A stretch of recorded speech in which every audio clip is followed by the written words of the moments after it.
हुण इत्थों रस्ता शुरू होआ दा है, पुल पूरी तरीके कन्नै तैयार है। बस किश गै दिनें बाद जियां मुहूर्त है ते आओ मैं तुसें कि अग्गे पुलै उप्पर जाइए पुलै दा सारा जेह्ड़ा इक तस्वीर है तुंदे कन्नै सांझी करना।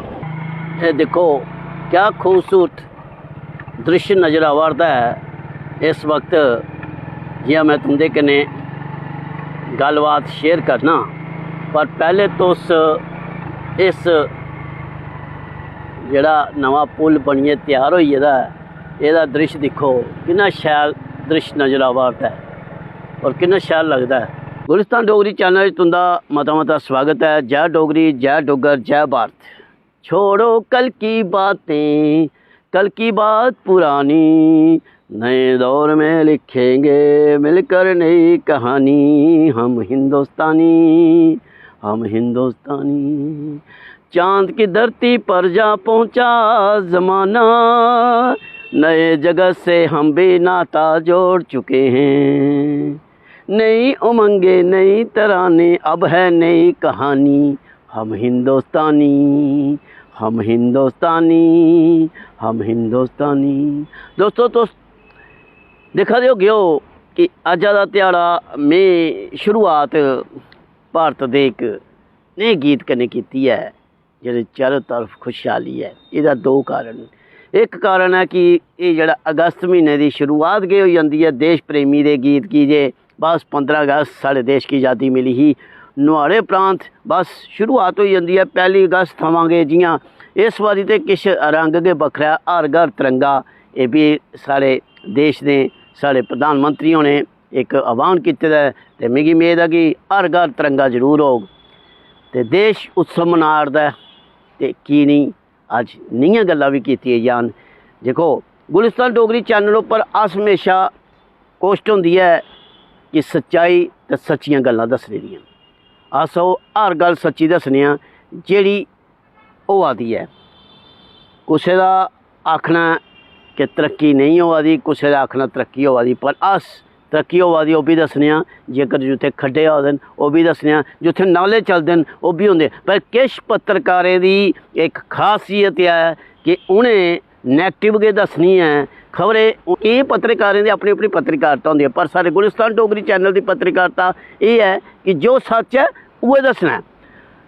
मेरे पिछे तुस दिक्खा दे हो मैं इस वक्त खलोते दा, ये अखनूर रोड उपर एक नवा पुल बनिए तैयार होई है। बस किस गै दिनें बाद एह्दी मुहूर्त है, इसी शुरुआत की जाग। पर देखो तरक्की होआ दी है ते जे होआ दी है तो उसी दस्सना भी जरूरी है।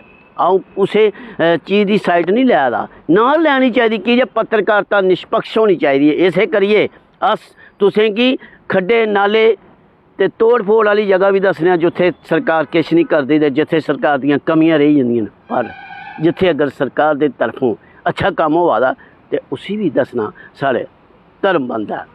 और गुलिस्तान डोगरी चैनल हर रोज़ चीज़ दसदी है, जियां तुंदे कन्नै मैं प्रामिस करना कि अस खूबसूरती दे नज़ारे तुसें दस्सने आं। ये दिक्खो मैं कोशिश करना कि अपना कैमरा पूरा घुमाइए तुसें कि एह्दा दृश्य दस्सना। ये दिक्खो ये दृश्य जेह्ड़ा तुस दिक्खा दे हो ये नवीं सड़कै दा दृश्य है। ये सड़क यानी कि नवा पुल, ओह्दी सड़क जेह्ड़ी बनी दी है ये मैं तुसें गी दस्सा करना है। एह् इद्धरों जाने दी ते इस बक्खियों आने दा रस्ता तैयार होआ दा है। ये सारा देखो तुसें गी मैं खूबसूरती है, ये तरक्की होआ दी है। जेकर होआ दी है तो उसी दस्सना जरूरी है। ये चारों तरफ ये देखो तुसें गी अ'ऊं दस्सना कि अ'ऊं इस वक्त पुल्ला परा खलोते दा, ये पुल्ला दे खलकी बक्खी दा दृश्य है। तुस दिक्खा दे हो ये इस बक्खी रणवीर नहर है। देखो किन्ना शैल दृश्य है जेह्ड़ा तुस दिक्खा दे हो। इस बक्खी रणवीर नहर दे नज़ारे न जेह्ड़े तुस साढ़े गुलिस्तान डोगरी चैनल के माध्यम कन्नै दिक्खा दे हो। इस बक्खी दे नज़ारे न, ये पुल दे नज़ारे। साड़ी कोशिश होंदी है कि हर खूबसूरत बड़ी शैल खूबसूरती इत्थे बड़ी शैल लग्गा दा है।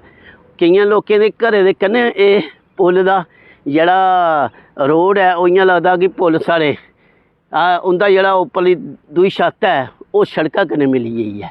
बड़ा अच्छा दृश्य दिखने की मिलता है और बड़ा अच्छा लगता भी है जिसले साढ़े देश की नई तरक्कियां होन, नई खूबसूरतियां होन तो की नहीं अस उस तरक्की की दस के। और साढ़े कम है अस जरूर अपनी देशा की तरक्की की दसने कि साड़ी तरक्की देश जेकर तरक्की करा दा है तो उस तरक्की की दसना साड़ा फर्ज बनता है। तो अज्ज दा जेह्ड़ा मेरा बडरे दा जेह्ड़ा एक रुख हा कि मैं सोचा कि नहीं अज भारत माता के गीत कन्नै गै शुरुआत की जाए। तो गीत भी मैं उ'ऐ गुनगुनाया कि छोड़ो कल की बातें पुरानी। ओह्दा इ'यै मतलब हा कि जेह्ड़ियां पुरानियां गल्लां होइयां हून साढ़ा देश बड़ी तरक्की उप्पर है, वो तरक्की बढ़दी है। 47 के बाद जेकर अज तकर किसी देश ने तरक्की की है तो वह है भारत, भारत ते भारत। होर भी देश याद होए साढ़े कन्नै, साढ़ा गै छोटा भरा जिसी आखी लो, साढ़े कन्नै बखरा होइए उन्हें अपना एक देश बनाया जोदा नाम पाकिस्तान।